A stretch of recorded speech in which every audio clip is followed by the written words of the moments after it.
રાપરની કોર્ટમાં તારીખે આવેલ બે પરિવારો વચ્ચે દેના બેંક ચોકમાં જાહેરમાં છરી અને છૂટા પથ્થર વડે મારામારી કરવાની એક વિચિત્ર ઘટના પ્રકાશમાં આવી છે.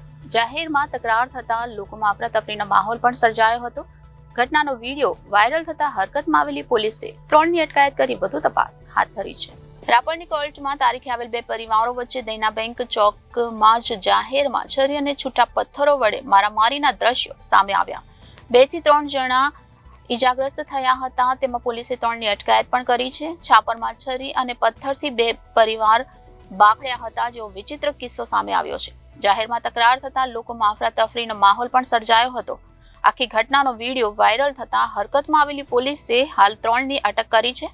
રાપર શહેરમાં ભરચક દેના બેંક ચોક વિસ્તારમાં બે પરિવારો વચ્ચે પહેલા શાબ્દિક બોલાચાલી થયા બાદ જાહેરમાં છરી અને પથ્થર વડે હુમલો કરાયો હતો. Bureau report Janadesh news Kutch.